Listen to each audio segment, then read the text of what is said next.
கம்பன் கலையரங்கில் நடைபெற்ற விழா ஒன்றில் பங்கேற்ற மத்திய உள்துறை அமைச்சர் அமித் ஷா, பிரதமர் மோடி கூறியது போல் புதுச்சேரியை பெஸ்டாக மாற்றிவிட்டுதான் அடுத்த முறை மக்களை சந்திக்க வருவேன் என தெரிவித்துள்ளார்.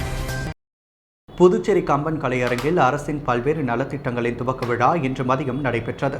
புதுச்சேரி உள்துறை அமைச்சர் நமச்சிவாயம் வரவேற்க விழாவில் மத்திய உள்துறை அமைச்சர் அமித் ஷா சிறப்பு அழைப்பாளராக பங்கேற்று 204 கோடி ரூபாய்க்கான வளர்ச்சி திட்டப் பணிகளை 45 கோடி மதிப்பில் குமரகுரு பள்ளத்தில் அடுக்குமாடி குடியிருப்பு, 33 கோடி ரூபாய் மதிப்பில் விழுப்புரம் தேசிய நெடுஞ்சாலை விரிவாக்க பணிக்கு அடிக்கல் நாட்டுவது, புதுச்சேரி கிழக்கு கடற்கரை சாலையில் நவீன மீன் அங்காடி அருகே 70 கோடி ரூபாய் செலவில் புதிய பேருந்து நிலையம் அமைவது, புதுச்சேரி பல்கலைக்கழகத்திற்கு 49 கோடி ரூபாய்க்கு கட்டிட வசதிகள் உட்பட பல திட்டங்களை அமித் ஷா துவக்கி வைத்தார்.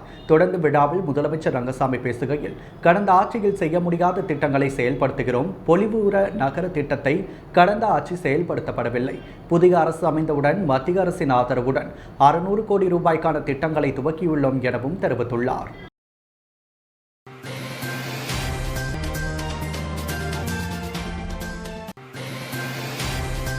புதுச்சேரியில் மத்திய உள்துறை அமைச்சர் அமித் ஷா வருகைக்கு எதிர்ப்பு தெரிவித்து மதசார்பற்ற முற்போக்கு கூட்டணி கட்சிகள் கருப்பு கொடி ஏந்தி ஆர்ப்பாட்டத்தில் ஈடுபட்டனர்.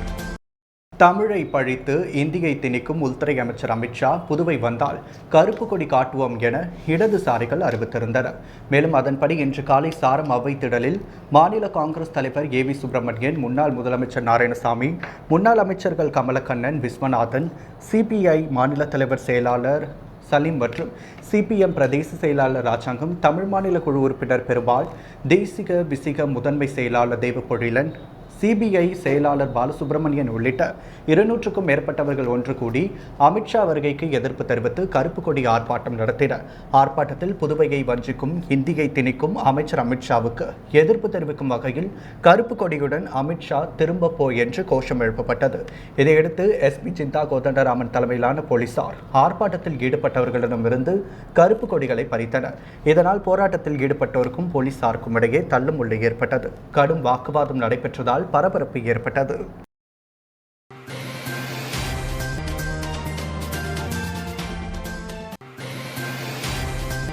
புதுவை அதிமுக கிழக்கு மாநில செயலாளர் பதவிக்கு அன்பழகனும், மேற்கு மாநில செயலாளர் பதவிக்கு ஓம் சக்தி சேகரும் தங்களது விருப்ப மனுக்களை தாக்கல் செய்தனர். அதிமுக ஒருங்கிணைப்பாளர் தமிழ்நாடு முன்னாள் முதலமைச்சர் ஓ பன்னீர்செல்வம், அதிமுக இணை ஒருங்கிணைப்பாளர் தமிழ்நாடு முன்னாள் முதலமைச்சர் எடப்பாடி கே பழனிசாமி ஆகியோரின் ஆணைப்படி புதுச்சேரி மாநிலத்தில் அதிமுக அமைப்பு தேர்தல் நேற்று துவங்கியது. அதன்படி புதுச்சேரியில் உள்ள 116 வார்டுகளில் நிர்வாகிகளுக்கும் 108 கொம்யூன் பஞ்சாயத்து வார்டு நிர்வாகிகளுக்கும் போட்டியிடுபவர்களின் நேற்று மனுக்கள் பெறப்பட்டது. இரண்டாம் நாளான இன்று நகர நிர்வாகிகள், தொகுதி நிர்வாகிகள், பொதுக்குழு உறுப்பினர்கள், மாவட்ட நிர்வாகிகள் மற்றும் மாநில கழக நிர்வாகிகளுக்கான பதவிகளுக்கு போட்டியிடுபவர்களின் விருப்ப மனுக்கள் வழங்கப்பட்டது.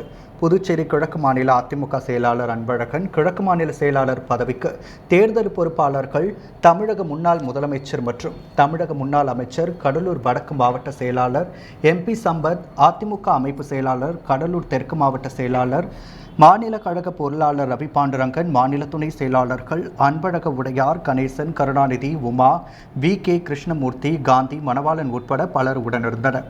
மேலும் இதேபோல் மேற்கு மாநில கழக அமைப்பு தேர்தலில் போட்டியிடும் நிர்வாகிகளிடம் விருப்ப மனுக்கள் வழங்கும் நிகழ்ச்சி இரண்டாம் நாளாக ஓம் சக்தி NS போஸ் மண்டபத்தில் நடைபெற்றது. தேர்தல் பொறுப்பாளர்கள் கடலூர் மேற்கு மாவட்ட செயலாளர் அருண்மொழி தேவன், சட்டமன்ற உறுப்பினர், கழக அனைத்துலக MGR மன்ற துணை செயலாளர் முருகமணி ஆகியோர் கலந்து கொண்டு மனுக்களை பெற்றுக்கொண்டனர்.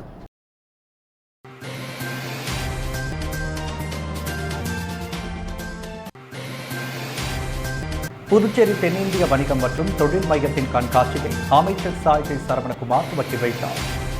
புதுச்சேரி தென்னிந்திய வணிக மற்றும் தொழிலவையின் சென்னை கிளை சார்பில் ஆனந்தா இன்னில் நடைபெற்ற கண்காட்சியினை அமைச்சர் சாய்ஜி சரவணகுமார் ரிப்பன் வெட்டி துவக்கி வைத்தார்.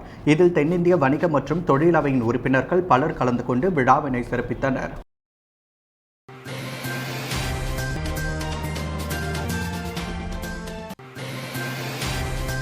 புதுவை சாரம் தென்றல் நகரின் ஒருவரது வீட்டில் கேஸ் கசிந்து திடீரென தீப்பற்றி எரிந்ததால் பரபரப்பு ஏற்பட்டது. புதுவை சாரம் தென்றல் நகரை சேர்ந்தவர் மனோகரன். பிரெஞ்சு குடியுரிமை பெற்றவரான இவருடன் அவரது மனைவியும் வசித்து வருகிறார். இன்று மாலை 4 மணி அளவில் மனோகரன் தனது வீட்டில் காஃபி போடுவதற்காக கேஸ் அடுப்பை பற்ற வைத்துள்ளார். அப்பொழுது கேஸ் கசிவு காரணமாக திடீரென்று தீப்பிடித்து எரிந்தது. இதனால் அதிர்ச்சியடைந்த மனோகரனும் அவரது மனைவியும் உயிர் பிழைக்க அலறி அடித்துக் கொண்டு வீட்டை விட்டு வெளியேறினர். இது பற்றி தகவல் அறிந்த புதுவை தீயணைப்பு நிலைய அதிகாரி முகுந்தன் தலைமையில் வீரர்கள் விரைந்து வந்து வீட்டில் பற்றி எரிந்த தீயை அணைத்தனர். இதற்குள் வீட்டில் இருந்த மின்சாதன பொருட்கள் எரிந்து சேதமடைந்தது. இந்த சம்பவத்தால் அப்பகுதியில் சிறிது நேரம் பரபரப்பு ஏற்பட்டது.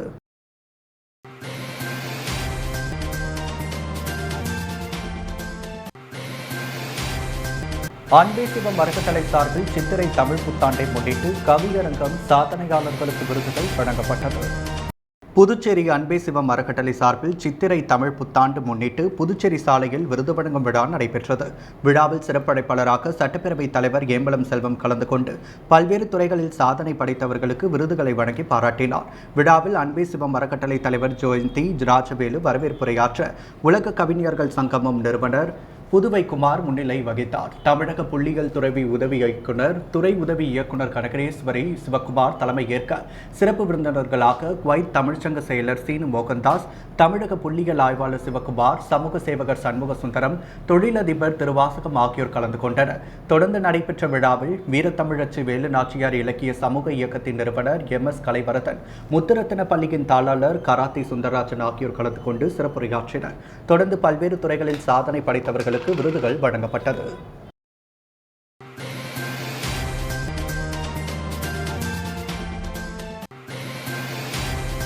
புதுவை புசி வீதி ஜெயராணி உயர்நிலைப் பள்ளியில் ஆசிரியையாக பணியாற்றிய அமலராணிக்கு பணி ஓய்வு பாராட்டு விழா நடைபெற்றது.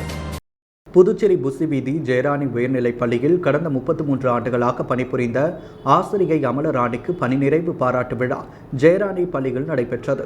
இந்த விழாவில் அருள் தந்தையர்கள் பிளாமின் தாஸ், வினோத், பால்ராஜ், ஜெயராஜ் ஆகியோர் கலந்து கொண்டு பணி நிறைவு பெற்ற அமலராணி ஆசிரியை வாழ்த்து பேசினர். நிகழ்ச்சியில் மேலும் ஜெயராணி பள்ளி தலைமை ஆசிரியர் பாலின் மேரி மற்றும் முன்னாள் தலைமை ஆசிரியர்கள் மற்றும் அருட்தந்தையர்கள், ஆசிரியர்கள், அலுவலக ஊழியர்கள் மற்றும் முன்னாள் மாணவர்கள் என அனைவரும் திரளாக கலந்து கொண்டு பணி நிறைவு பெற்ற அமலராணிக்கு வாழ்த்து தெரிவித்து பொன்னாடையை போர்த்தி வாழ்த்துக்களை தெரிவித்தனர்.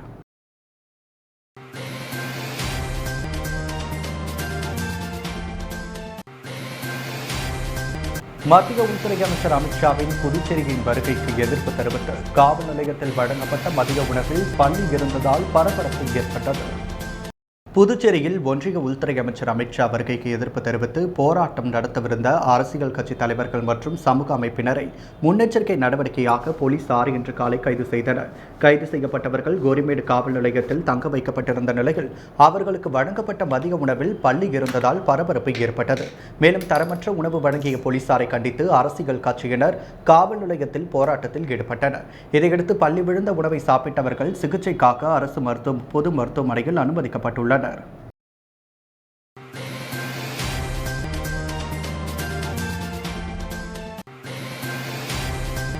புதுவையில் நடைபெற்ற மகான் அரவிந்தரின் 150வது ஆண்டு விழாவில் பங்கேற்ற மத்திய உள்துறை அமைச்சர் அமித்ஷா அரவிந்தரும் இந்திய அரசியலமைப்பு சட்டம் என்ற புத்தகத்தை வெளியிட்டார். ஒருநாள் பயணமாக மத்திய உள்துறை அமைச்சர் அமித்ஷா சென்னையிலிருந்து தனி ஹெலிகாப்டர் மூலம் புதுச்சேரி விமான நிலையத்தை காலை 10 மணிக்கு 10 நிமிடத்தில் வந்தடைந்தார்.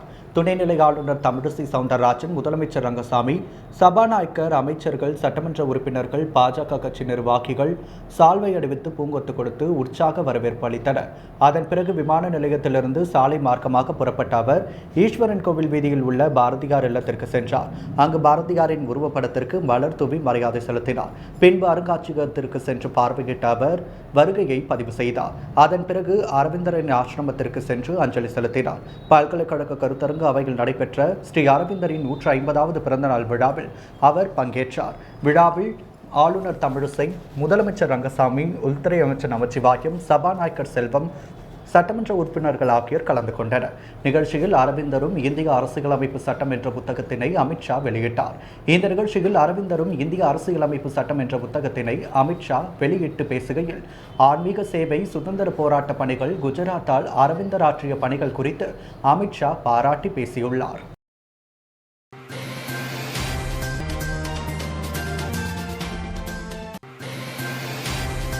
புதுச்சேரிக்கு வருகை தந்துள்ள உள்துறை அமைச்சர் அமித்ஷாவுக்கு எதிர்ப்பு தெரிவிக்கும் வகையில் அவரது உருவ பொம்மையை எரிக்க முயன்ற தந்தை பெரியார் திராவிடர் கழகத்தினர் 123 பேரை காவல்துறையினர் கைது செய்தனர்.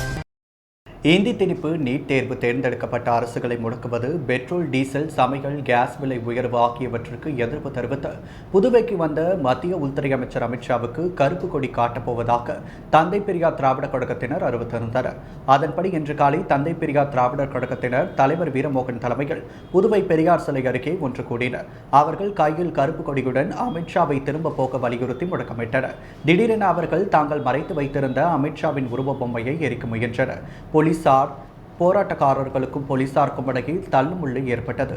இதனால் அந்த இடத்தில் பிரச்சனை ஏற்பட்டது. மேலும் அப்பகுதியில் போக்குவரத்தும் கடுமையாக பாதிக்கப்பட்டது.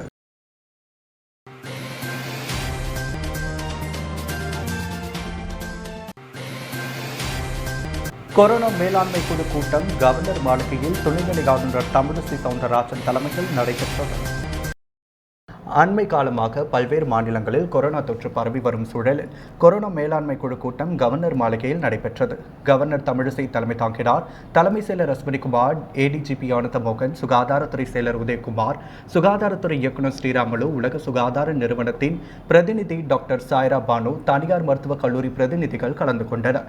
சுகாதார கட்டமைப்புகளை மேம்படுத்துதல், மருந்து, தடுப்பூசி உள்ளிட்டவைகளை தயாரான நிலையில் வைத்திருத்தல் மற்றும் காலியாக உள்ள பணியிடங்களை அவசர கால தேவை கருதி கூட்டு நடவடிக்கை குழு, கொரோனா தடுப்பு நடவடிக்கை முறைகள் மற்றும் மக்களுக்கு விழிப்புணர்வு ஏற்படுத்துதல், விமான நிலையம், ரயில் நிலையம், பேருந்து நிலையம் ஆகிய இடங்களிலும் பொதுமக்கள் கூடும் இடங்களிலும் உடல் வெப்பநிலை பரிசோதனை மையங்கள் அமைத்தல், தடுப்பூசி போடுவதை தீவிரப்படுத்துதல் மற்றும் குழந்தைகள் மீது சிறப்பு கவனம் செலுத்துதல், கொரோனா பரிசோதனைகளை அதிகப்படுத்துதல் ஆகியவை குறித்து கூட்டத்தில் விவாதிக்கப்பட்டது.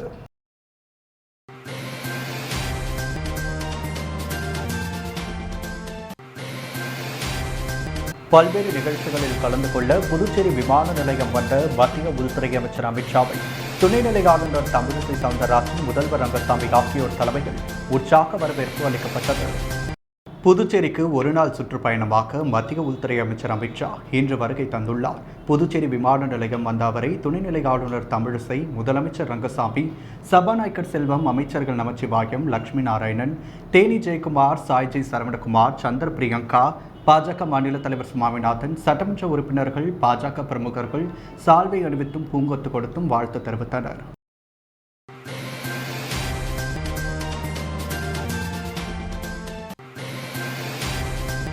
புதுச்சேரி வந்த மத்திய உள்துறை அமைச்சர் அமித்ஷா பாரதியார் நினைவு இல்லம் மற்றும் மகான் அரவிந்தர், அன்னை வீரா ஆகியோரின் சமாதிகள் மலர் வளையம் வைத்து அஞ்சலி செலுத்தினார். புதுச்சேரிக்கு ஒருநாள் சுற்றுப்பயணமாக வந்த மத்திய உள்துறை அமைச்சர் அமித்ஷா ஈஸ்வரன் கோவில் வீதியில் உள்ள மகாகவி பாரதியார் நினைவு இல்லத்திற்கு வந்து அவரின் உருவப்படத்திற்கு மாலை அணிவித்து மரியாதை செலுத்தினார். தொடர்ந்து புதுச்சேரி மகாகவி பாரதியாரின் நினைவு இல்லத்தில் வைக்கப்பட்டுள்ள பார்வையாளர் பதிவேட்டில் மத்திய உள்துறை அமைச்சர் அமித்ஷா கையெழுத்திட்டார். பின்னர் அங்கிருந்து அரவிந்தர் ஆசிரமத்திற்கு வந்தார். மத்திய அமைச்சர் அமித்ஷாவை ஆசிரம நிர்வாகிகள் வரவேற்றனர். அங்கு மகான் அரவிந்தரின், அன்னை மீரா ஆகியோரின் சமாதியில் மலர் வைத்து அமித்ஷா அஞ்சலி செலுத்தினார். பின்னர் மகான் அரவிந்தர், அன்னை ஆகியோரின் அறையை பார்வையிட்டு புதுவைக்கு வந்த அமித்ஷாவை வரவேற்கும் விதமாக பிரம்மாண்ட அலங்கார வளைவுகள், கொடி தோரணங்கள், பேனர்கள் வைக்கப்பட்டிருந்தது. அவர் செல்லும் வழி எங்கும் போலீசார் குவிக்கப்பட்டு பாதுகாப்பு பணியில் ஈடுபடுத்தப்பட்டிருந்தனர்.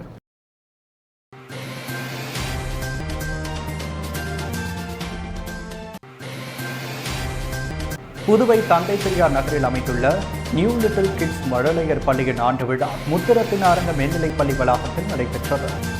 இவ்விழாவிற்கு பள்ளியின் தாளாளர் மருத்துவர் ரத்ன ஜனார்த்தனன் தலைமை தாங்கினார். தலைமை விருந்தினராக காவல்துறை ஆய்வாளர் கலைசெல்வன் மற்றும் தலைமை அறுவை சிகிச்சை நிபுணர் மருத்துவர் வல்லவன் ஆகியோர் கலந்து கொண்டு மழலையர்களின் நடன நிகழ்ச்சிகளை கண்டுகளித்தனர். சிறப்பு விருந்தினராக குழந்தை நல மருத்துவர் ரத்ன தனவேந்தன் மற்றும் கால்நடை மருத்துவர் அருண்குமார் ஆகியோர் கலந்து கொண்டு போட்டியில் வெற்றி பெற்ற மாணவர்களுக்கு பரிசுகள் வழங்கி பாராட்டுகளை தெரிவித்தனர். புதுச்சேரி மாநில கஜரியோ கராத்தே சங்க மாநில செயலாளர் கராத்தே சுந்தரராஜன் கலந்து கொண்டு மழலையர்களை வாழ்த்து பேசினார். மேலும் உலக கவிஞர்கள் சங்கம் நிறுவனர் புதுவைக்குமார், மருத்துவர் ரங்கநாயகி, வல்லவன், பள்ளியின் முதல்வர் கவிதா சுந்தரராஜன், பள்ளியின் மூத்த அலுவலக அதிகாரி மரிய ஸ்டெல்லா, பள்ளியின் துணை முதல்வர் மங்கையர்கரசி, பள்ளியின் ஆலோசகர் ரத்னபிரியா, அருண்குமார், கவுண்டன் பாளையம் ஊர் தலைவர் ஜெகதீஸ்வரன் ஆகியோர் முன்னிலை வகித்தனர்.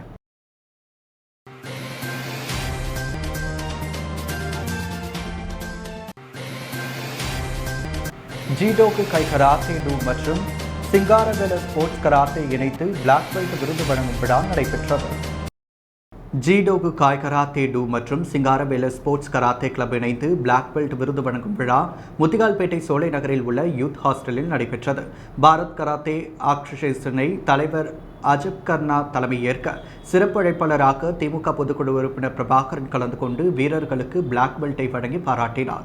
மேலும் இந்த விழாவில் பொதுச் செயலர் Balamurali, executive member Sathyaseelan, Hariharan, Villianur council society director Kader Moideen, youth ஹாஸ்டலை சேர்ந்த முருகையன், குபேர செல்வன் மற்றும் வேலு செல்வன், பூபதி, பலராமன் உள்ளிட்டோர் பங்கேற்றனர்.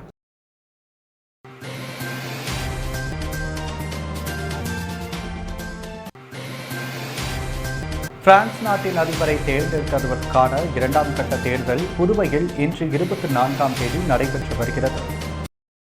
பிரான்ஸ் நாட்டின் ஜனாதிபதி தேர்தல் கடந்த 10ஆம் தேதி நடைபெற்றது. இதில் தற்பொழுதைய அதிபர் இமானுவேல் மெக்ரான், மெர்லினி ஆகியோர் இருவரும் அதிக வாக்குகள் பெற்றுள்ளனர். அவர்களில் யாரும் 50% வாக்குகள் பெறாததால் இன்று 2ஆம் கட்டமாக பிரான்ஸ் மற்றும் பிரெஞ்சு குடியுரிமை பெற்ற பகுதிகளில் தேர்தல் நடைபெறுகிறது.